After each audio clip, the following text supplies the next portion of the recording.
Straight of Hormuz को लेकर जंग और भयानक हो सकती है। इस बीच खबर है कि अमेरिकी राष्ट्रपति डोनाल्ड ट्रंप ने 7 देशों से बात की है और हॉर्मूज पर युद्धपोत भेजने की मांग की है। ट्रंप ने नेटो देशों से कहा है कि अगर नेटो देश उनकी बातों को अनदेखा करते हैं तो उनका भविष्य खतरे में हो सकता है। ट्रंप ने कहा कि अमेरिका दूसरे देशों से बात कर रहा है ताकि वो हॉर्मूज की निगरानी में मदद कर सकें, लेकिन अभी तक किसी भी देश ने अमेरिका का सैन्य तौर से साथ देने की हामी नहीं भरी है। ट्रंप के बयान के बाद ऑस्ट्रेलिया ने कहा ट्रंप के अनुरोध के बाद भी हॉर्मूज स्ट्रेट में नौसेना का जहाज नहीं भेजेगा। तो वहीं ट्रंप कह रहे हैं कि 7 देशों से हमारी बातचीत चल रही है, ईरान भी बातचीत करना चाहता है। They want to negotiate. They want to negotiate badly. I don't think they're ready. Just on what I'm hearing, they want to negotiate badly, as they should. But I don't think they're ready to do what they have to do. But I think they will be at some point. But we're doing very well with respect to that old situation in Iran. We are talking to other countries about working with us for the policing of the strait. And I think we're getting good response. If we do, that's great. And if we don't, that's right too.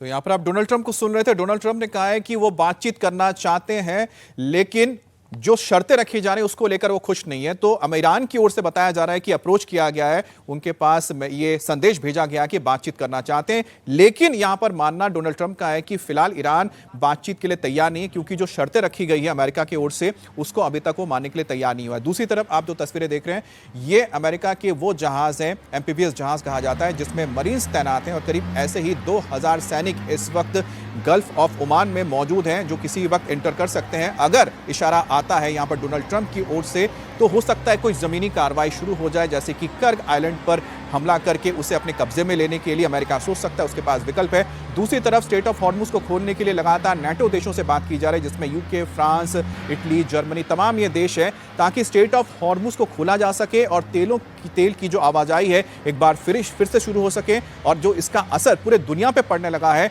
उसको कम किया जा सका है। लेकिन बहरहाल जो अभी तस्वीरें निकलकर सामने आई हैं उससे तो जाहिर होता है कि ईरान अब इस तरह के किसी भी मसले को बातचीत के जरिए हल करने के लिए तैयार तो नहीं है। जंग के बीच इजराइल से एक बड़ी खबर आ रही है। इजराइल के पास एयर डिफेंस मिसाइलें लगभग खत्म हो चुकी हैं। युद्ध के बीच इंटरसेप्टर मिसाइलों का स्टॉक इतना भी नहीं बचा कि वो ईरान की मिसाइलों को रोक सके। ईरान के लगातार हमलों ने इजराइल के long range air defence network को और ज्यादा मुश्किल में डाल दिया है। एक रिपोर्ट के मुताबिक ईरान ने अपने कुछ मिसाइलों से क्लस्टर म्यूनिशन का इस्तेमाल शुरू कर दिया है, जिससे इजराइल के लिए मिसाइलों को बीच हवा में मार गिराना और भी मुश्किल हो गया है और इसी वजह से इजराइल का इंटरसेप्टर भंडार बहुत तेजी से खाली हो रहा है।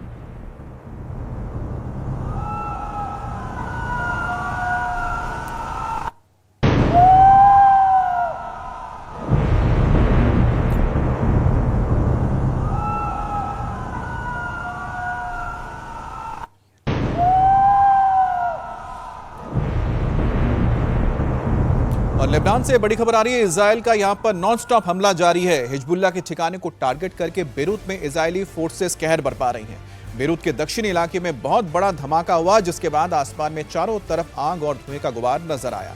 बिल्डिंग में आग लगी और पूरा इलाका जल रहा है। ये इलाका हिजबुल्लाह का स्ट्रांग होल्ड माना जाता है। और इजरायली हमले में लेबनान में अब तक 800 से ज्यादा लोगों की मौत हो चुकी है। लगातार बम बारूद की बारिश की वजह से 8 लाख से ज्यादा लोग घर छोड़ने के लिए मजबूर हुए हैं, कैंपों में रहने के लिए वो मजबूर हैं। तो हिजबुल्लाह के ठिकानों को लगातार इस वक्त इजराइल निशाना बना रहा है और दक्षिणी लेबनान और साथ ही दक्षिणी बेरूत में ये सबसे ज्यादा हमले हो रहे हैं, जिसे गढ़ माना जाता है हिजबुल्लाह का। और उत्तरी लेबनान इस पूरे मामले पे अपने आप को अलग किए बैठा है और लेबनान की सरकार ने हिजबुल्लाह से कहा है कि वो हथियार डाल दे, लेकिन हिजबुल्लाह तैयार नहीं हुआ है।